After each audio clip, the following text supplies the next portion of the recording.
In the sleepy town of West Linn, Oregon, known for its tight-knit community and low crime rate, faith is a sacred bond. But beneath the surface of this seemingly idyllic life lurks a terrifying secret. At the center of it all is Dr. David Farley, a man celebrated for his compassion, professionalism, and dedication to his patients. For more than 2 decades, Farley's reputation as a Harvard-educated obstetrician-gynecologist has earned him the trust of hundreds of families, many of whom have sought his care on church referrals. But this man, once considered a pillar of the community, is soon exposed as a predator hiding in a white coat. Katie Medley and Lisa Pratt are close friends and neighbors bound together by their shared faith and family values. Both women were pregnant and, like many in the Mormon community, sought out Dr. Farley for prenatal care. "He had a way of making you feel special," Katie recalls. "He gave me his personal cell phone number and told me to call him anytime." The trust Farley built was not accidental but calculated. Lisa vividly remembers the day she contacted Farley, desperate for relief at 38 weeks pregnant. "I texted him about my pain and he called me back right away. He said he was out of the office but offered to meet me at his house," Lisa says. At first, she felt lucky. But her anxiety grew when Farley led her into his bedroom to examine her. "I felt something was wrong. I told myself it was just a fluke, but deep down, I knew something was wrong," she admits. Meanwhile, Katie began to notice troubling patterns in her visits to Farley's office. His exams felt unnecessarily intimate, his unloved hands touching her in a way that felt more invasive than professional. After each visit, she sat in her car, struggling with confusion and discomfort. The tipping point came when Lisa asked Katie a question that broke their silence. "Have you ever had a strange experience with Dr. Farley?" Lisa asked cautiously. Katie stiffened, her face pale. "Why are you asking me this?" she whispered. In that moment, both women knew their fears were not unfounded. Haunted by their experiences, Katie and Lisa decided to file a complaint with the Oregon Medical Board. Their hopes for swift justice turned to shock when the investigator revealed an alarming pattern. "Honestly," the investigator said, "you're not the first. We've had about 20 women call us with similar complaints." Among those women was Nicole Snow, who met Farley as a teenager. Nicole's story was chilling. Farley had manipulated her into undergoing unnecessary pelvic exams, claiming he was preventing cervical cancer. "He said he'd lost a young patient to cervical cancer and didn't want the same thing to happen to me," Nicole said. "I didn't have the words to describe what I felt, but I knew something was wrong." The floodgates opened as more women came forward, revealing that Farley also targeted minors. Sarah Adams, another survivor, recalled how Farley convinced her to participate in a puberty study in which he photographed her under the pretext of medical research. "I believed him," Sarah said. "He promised he wouldn't show my face in the photos. I didn't realize I was being exploited." The Oregon Medical Board conducted a full investigation and eventually revoked Farley's license. They determined he had violated medical ethics, performed unnecessary procedures, and photographed minors in an explicit manner.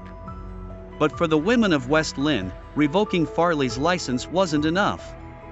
With the medical board's findings in hand, Katie, Lisa, and other survivors turned to the West Linn Police Department, hoping the criminal justice system would hold Farley accountable. But the investigation quickly derailed. The detectives assigned to the case lacked experience handling sexual assault complaints. Survivors were forced to explain basic medical procedures, such as using a speculum, to male officers who seemed indifferent or dismissive. "When I sat down with the detectives, I realized they weren't taking this seriously," Katie said.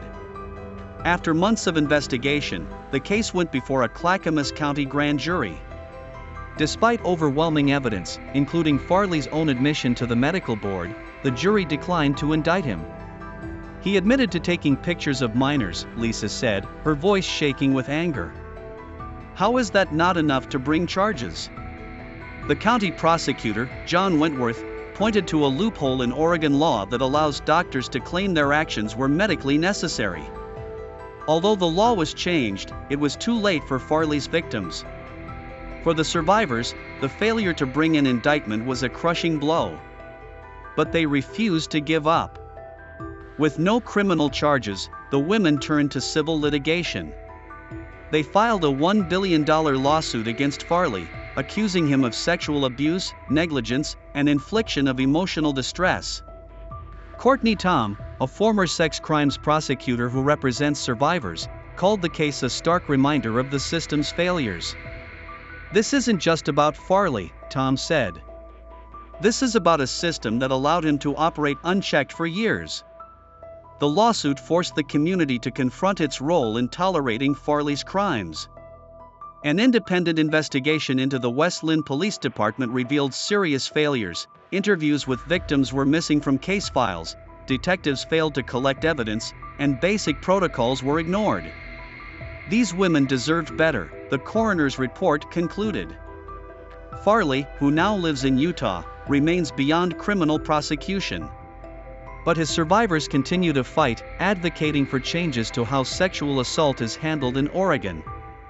For the women of West Linn, the scars of Farley's betrayal run deep. But their voices have sparked a movement, forcing institutions to reckon with their failures and inspiring others to speak out. "Justice is not just about punishment," Katie said. "It's about making sure this never happens again." Farley's story is a cautionary tale, a reminder of the dangers of misplaced trust and the strength it takes to confront injustice. For survivors, the fight continues, but their courage has reshaped the system that betrayed them. Dr. David Farley's fight against crime did not end with a civil lawsuit. As survivors began to speak out, their voices inspired others to break the silence. More than 200 victims have spoken out, but the ripple effects of their courage have spread far beyond West Linn, Oregon.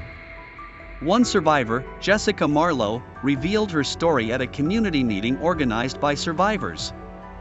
Jessica had moved to Utah years ago, unaware that Farley had moved to the same area. When she saw his name in the newspaper, memories of her traumatic experiences came flooding back. "Seeing his face again made me sick," Jessica admitted. "But it also made me feel urgent. I couldn't stay silent anymore." Jessica joined a growing network of survivors who began working with advocacy groups to demand reform in the handling of sexual assault cases. Their advocacy led to new legislation requiring specialized training for law enforcement officers investigating sexual abuse. Oregon now requires trauma-informed practices to ensure survivors are treated with respect and dignity throughout the legal process. For many survivors, these victories are bittersweet. Farley escaped criminal charges, but the survivors are determined to prevent others from suffering the same fate. Their efforts have also drawn national attention to systemic failures in the medical field. An independent audit of state medical boards by a watchdog group found numerous cases of doctors whose licenses had been revoked moving to new states and continuing to practice. "This is not just about one man," said Nicole Snow, who has become a prominent advocate for survivors' rights. "This is about fixing a system that protects predators more than patients." As the survivors' stories spread, they sparked a wave of accountability. Their courage not only exposed a predator, but also laid the foundation for lasting change.